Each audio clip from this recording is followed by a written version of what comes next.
So here, miraculously, we have the Shoowa all sewn up with all the ends sewn in. And all the ends sewn in. Wonderful. And you can see how beautiful it is on the inside. The stranded work and the interior of the mattress stitch seaming, which works so beautifully here. And of course this is made in 4 pieces, so front, back, 2 sleeves, sewn together, principally because it's intarsia and knit weave, and intarsia is very difficult doing the round. Also because it's quite large, it's based on a fisherman's smock, so a practical worn garment, and the seams actually help it, give it some stability. It does help the structure. It does help structure, and a lot of people, you know, use seamless knitting all the time now, but in fact this was a joy to sew up and gives you a lot more possibilities for things that you can make. Yes, yes. I mean, we know that there are quite a few people out there who think of sewing up as the devil's work, but we don't. We very much don't. Yeah, no, It's a daily thing for us. Yeah, it's a really good additional skill set to have. And we look on it as an integral part of what we do actually. Mattress stitch, I think, has revolutionised for many people their sewing up experience, and we have got a little video explaining how to do it. So I did all of this with mattress stitch. Really enjoyed doing it. Sat in the garden in the sun, sewing away. Yeah.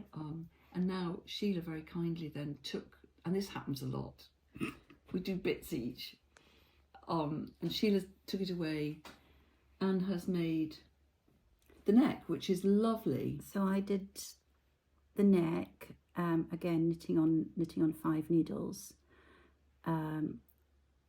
I picked up on a larger size needle to match how the back and the front looked in terms of stitches. Then 2 or 3 rows later I went down a needle size to pull it in. Yeah. And then as I approached the top, the ridge here, the hem ridge, I went down another needle size. Yeah. And then I did the reverse. Yes. On the inside. Sometimes I do the inside with the stranding and the colour.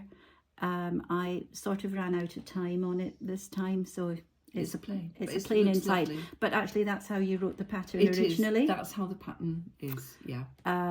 So again, there were 3 needle sizes. The smallest needle size up on the ridge here, and then I think I was on a 4 mil, so maybe 3.75, 4, and then 4.5 just coming back down, just to use the needle size. I didn't increase or decrease in any way. I just kept the same stitch count because that's how this pattern worked. Yeah. So I needed those stitches, but and then I've just been finishing it with just a running stitch, a hemming stitch on the inside, and using a nice big darning needle, and using my favorite kind of needle, which is not at all sharp. Yeah. Because if you use a needle that's very sharp, you actually risk splitting your yarn, and that's the very last thing. That's the very last thing that you want to do. I'm just going to attach the bottom to the top. I've chosen a tight one here. There we go. So I've got most of the way round with the thread that I had, and I'm now just going to finish off this little corner. And I always like to work out, I usually do every second stitch. I don't do every stitch because then it becomes too dense, and I go into a row where it's not colour, it's the background colour. So every second stitch, 1, 2, and then on the third one, 1, 2, there.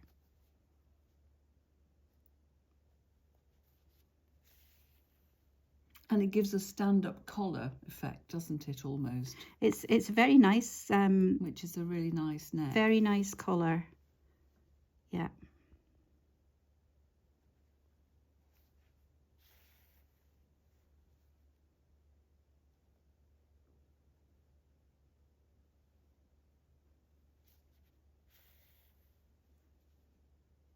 And then I'm back to where I finished with my last thread. So that's the effect. That's the effect that you get. Just make sure, as always, that the stitches are neither too loose nor too tight. Yes. And the last thing I always do is try it on, because if it goes over my head, it'll go over most people's heads, because I've got quite a large head. I've got one of these heads that Christmas cracker hats won't ever stay on. Column's the same. Oh, well, yeah. But he has a big brain. Too big a brain sometimes. He has a big brain to accommodate. Yeah, keeps me on my toes. I don't lay any claim, so I'll just finish that end off.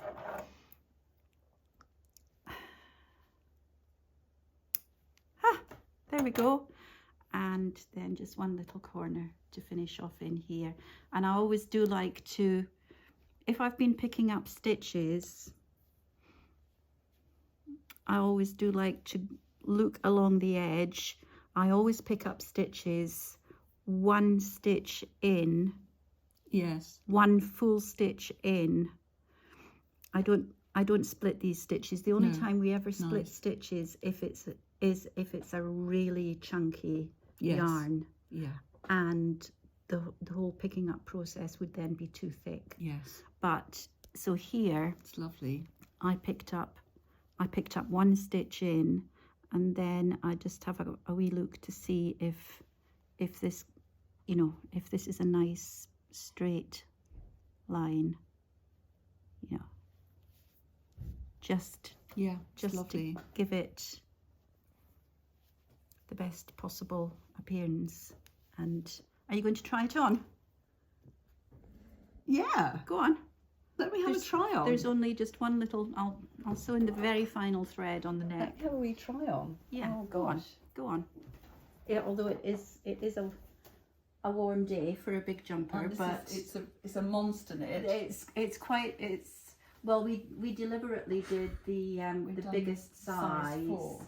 We deliberately did the size 4 because It's so nice.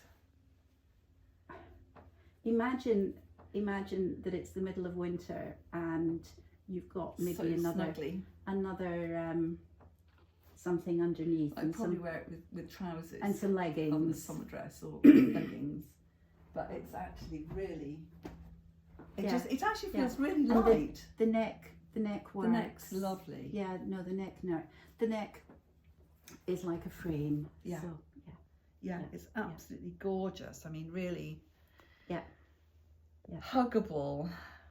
Yeah. And yeah. So was the first one that you knitted, was it of these dimensions, or was it a bit smaller? It was a bit smaller. It was a bit smaller. But I was a lot younger. Well, yes, but you did it for your special I did my special commission. And then I made no, actually I did make a really big long one. And in fact I did a commission where I increased this. Well, you see, this could actually be a dress And length. it became a dress length It could. for somebody. It could. The welt, I just kept the zigzag going. Yeah. And it was super. That must have been leggings. That must have been stunning, to make it more of a less of a jumper and more of a tunic. I mean, it does make you feel quite bouncy. Oh, she's bouncing again. I'm bouncing again. Bouncing I love again. this design. It's one of my favourites. That colourway is great though, isn't it?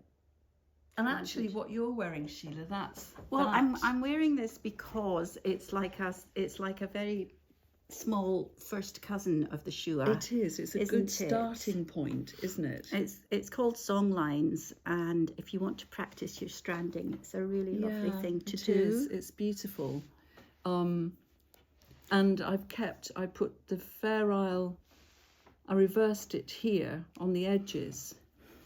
So you can see I've put the stranding to the top, and then No, it's lovely. the right side, and then the stranded wrong side at the bottom, which means actually you can reverse You this. totally can reverse it. Totally can. And you can wear it Isn't that beautiful? like that, which is also Still an end there to finish it's a little end.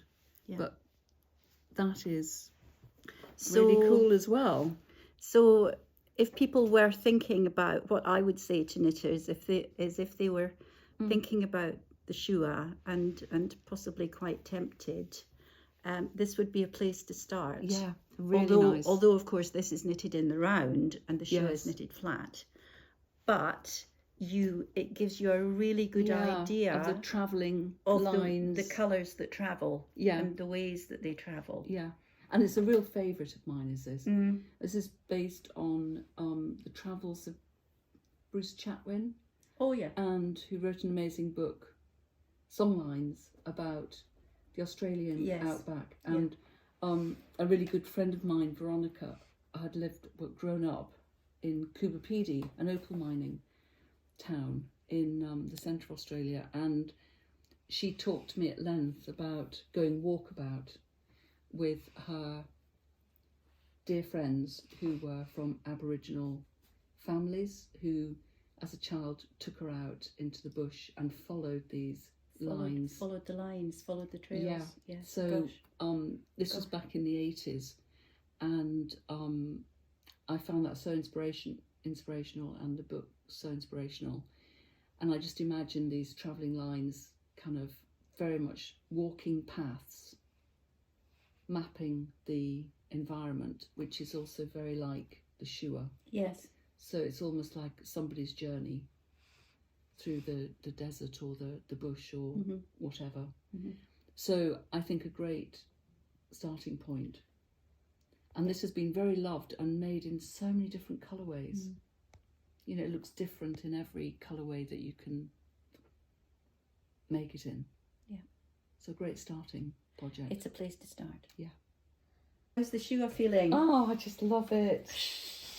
I just feel cuddled up. Curried up. Curried up or curridoon, whichever. Curridoon, which is obviously kind of the Scots higa moment for meaning you feel at one, cozied up, comfortable, happy, snuggled. It's good that you have a Shoowa back again. Yeah. It's very good. Really happy. So thanks for joining us in this mini series about the origins of the Shoowa design. I hope you've travelled with us through the different little episodes to get to the final. To get to the finished garment. And that you've really enjoyed it.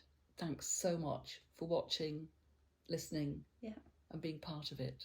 Yeah. See you next time.